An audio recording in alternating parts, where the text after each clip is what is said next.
Alright, hello and welcome to another tutorial. This one comes out of a bit of a necessity and some requests from the community. And we're going to take a look at how to make the snow roof meshes in Farming Sim 2022. As some of you might have already noticed in game, if it's winter and it's snowing for a long time, you have these snow meshes building up on top of the roof of a lot of buildings. And the question from one community member, thanks Quirin, by the way, for bringing this up, was how to actually make them, because he tried and it never really worked. So he asked me if I can take a look, and I said sure. And turns out it was a bit more complex than I actually thought it would be. So if you go into Giants Editor, first of all, you can't even really test your snow meshes because the shader doesn't support editing the mesh in Giants Editor. That's why I've but edited the base shader, and I included that in the zip file below. In the description is a link to it. And yeah. So let's take a look at how these snow meshes actually work. The first thing you can do is open any base mesh. For example, the easy sheds are a good way to go, and take a look at how these work. Simply assign the snow heap shader snow test, and then you have the manual snow control, which is at 5, and you can just play around with it. One thing to notice is that in the original shader, every value below 1, the mesh would be culled, which means that it would not display. So this, you wouldn't see this in game right now. The reason for this is probably because they wanted to wait some time until either the mesh was big enough or enough snow was around so that you can actually display the mesh properly. So if we move this up, you can see that the mesh is actually building, and how we actually get to this one was a bit of a mystery, and I will show you why now. So here you can see the vertex colors of that mesh. So this is a shader that simply displays the vertex color of each vertex and displays that as the diffuse color. So we can take a look at that. So the first giveaway that I had from the community was that it's some sort of like reddish blue color or purple color that's supposed to transform the mesh. So it had to do something to do with the vertex colors. But then the issue was, how do we get from a big mesh or a small mesh to the other one? And the solution for this is Vertex Transformation, and this is also where it got a bit complicated. So what we would need is basically a way to define a point A, define a point B, and get the difference between those 2 points into a color. To actually show you what I mean, let's go into Blender. So here's a very simple mesh, or 2 meshes, to explain what is actually going on and what we need and why this is a bit more complex than you might think in the first place. So imagine the mesh that's only the wireframe, the full mesh that we just saw in the editor. So that is this wireframe mesh. This one. Small one is the one that is displayed when there's no snow. So this is actually the mesh that we want to have at manual snow control equals 0 or 1, whatever you want. So what we actually need in between these two is this. So this is basically a vector. So it tells me a direction between this original point here, which is on a vertex, and this one here. It's not quite 100% as this one would have to have kind of this rotation. So do this, so it would need basically this rotation, so like that, so that we have an axis, which is a vector in between this point and this point that we want to have eventually. And how we do this is by using blend shapes. So blend shapes come from the animation business, or in Blender they're called key shapes or shape keys or whatever you want to call them. So imagine you have an animated and rigged face in a T-pose character. Usually that is modeled with a closed mouth, or like you can see the teeth and the lips are a bit open. And that would be one blend shape or key shape. And then the animator would open the mouth and would make another blend shape or key shape. So we have those two. And in between, you can lerp the animation, so make it flow nicely. And we are actually going to use the same kind of technique to build up a snow mesh. So I now have the same kind of barn that we just had in the editor here in Blender. And from this barn right on, we can make a very nice looking snow mesh. So what I usually do is I'll start by simply taking the top faces of the roof. So we want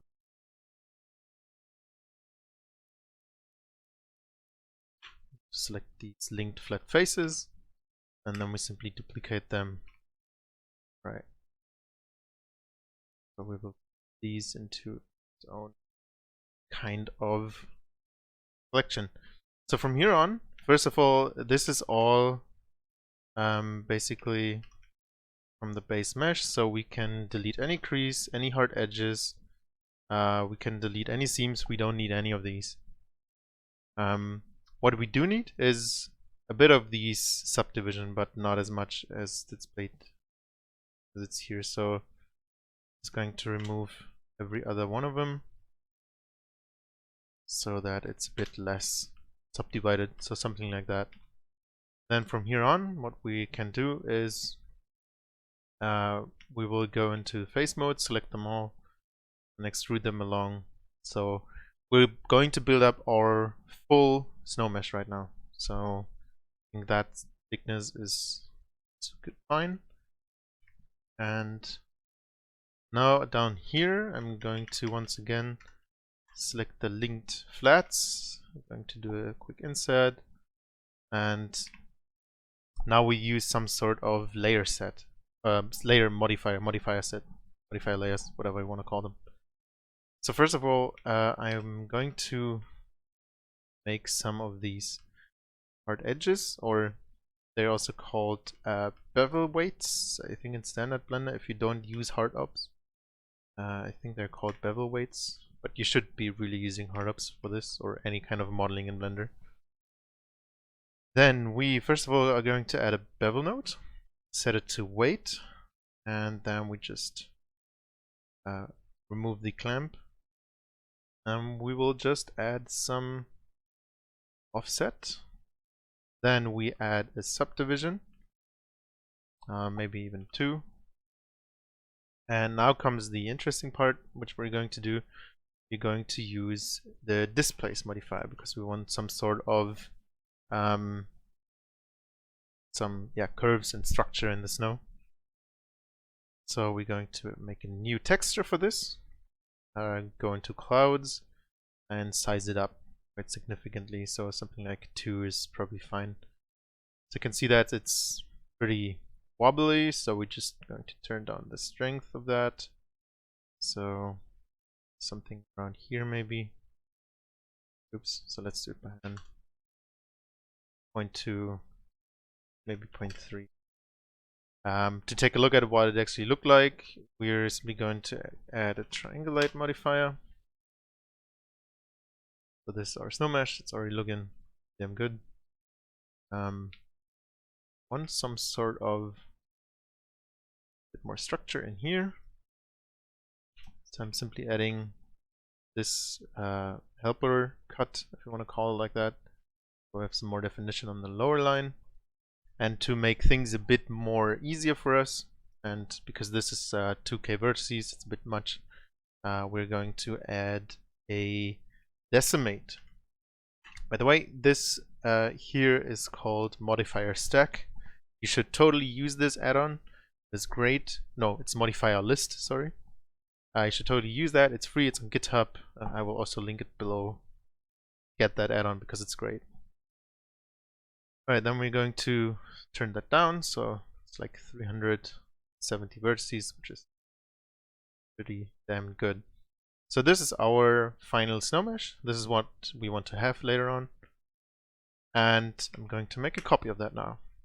Put it down and hide that. You can see I already did that once so that I know what I'm actually doing. And now we are going to apply our modifiers. Right, that's it. So now comes the interesting part. From here, or up until this point, it was pretty straightforward for me, and from here on I had a bit of help from my friend Marco, aka Fuxna. So Marco, thank you very much for helping me with this. I bet a lot of people were going to use this add-on that we made. So you will find an add-on down below which is called Position Delta 2 Vertex Color, which is a bit of an interesting name. And if you activate it, that you will find it down here in the Bake Position Delta Vertex Color menu. You can click that once and it will tell you no basis shape key found. So now comes the important part. First of all, we need to add our first shape key, which is called the basis. So this is what our mesh will basically look like when the manual snow control is 5 or when it's snowed for 50 days in game and we have a thick layer of snow. Hi, this is me from the future. I paused the other video because there's the script broke a bit, so I'm here with the fixed version. So when we have the bases now created, all we need to do is simply click the Bake Deltas to Vertex Colors again, and that will create the delta shape key and the vector colors that we need later on. Yeah, that's it. Back to old me. So what we now need to do is we need to scale this delta shape key into the final snow mesh we want, into the smaller one, because we work from the big to the small mesh. So we just show the barn again, and now we would just scale it down. I'm making myself some custom pivots from the roofs because that makes it a lot easier to scale things down. And be sure you are in the delta shape key, and then all you need to do is simply select these vertices and scale them slightly. So something like that. To switch the pivot. Beware that you don't go into minus because that might look a bit weird, and also you might want to scale that this. Right, if you go back into object mode, it should always spring back, because only in edit mode these shape keys should be visible. Alright, gonna save that. We also supplied a Blender file which holds a material for you, which is called the preview mat. So if you open that material, what is happening here is that you have a whole sort of shader stuff, which is basically mimicking the Giants shader. So it might not show for you first, but make sure there's the delta vector color selected in here. And if you now go into the shaded view, you would see this all gray, and this is because we don't have any vertex color yet. So go back into your object data properties and simply hit Bake Deltas to Vertex Color again, and that will make it look funky like this. So we just basically calculated the vector or the direction between the two shape keys for every vertex and saved that into the vertex color. So we can actually test this now. This is what the shader is there for. So if you go into the viewport shading, make sure that cycles is enabled, because you need cycles because it's displacement. And then in here you can move this from 0 or 1 to 5, and you can see that it's scaling here as well. So now all we need to do is create an export material. I already did here.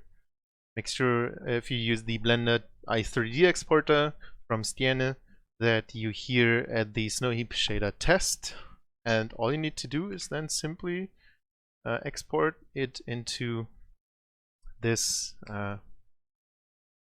to a folder. And if we just reload this file, it should be the same. You can see that right here we have the snow mesh. So there should be one, and if we do this, we're getting our nice snow. So one thing you should keep in mind that it is not 100% accurate. So what you see in Blender maybe as your final mesh might not be 100% what you get as the end result. So it is a bit of a trial and error. And just make sure that you try this, and eventually you should be getting your snow mesh. So from here on, you can simply export that, and you should be good to go. So once again, thank you very much to Marco for helping me, because this has been quite a bit of a beast. And if you have any questions, please visit the Vertex Design Discord. It is down there in the FS22 community mods. You should find the download link for everything. And if you have questions, simply put them into the modding channel. So thank you very much for watching, and well, Merry Christmas, right?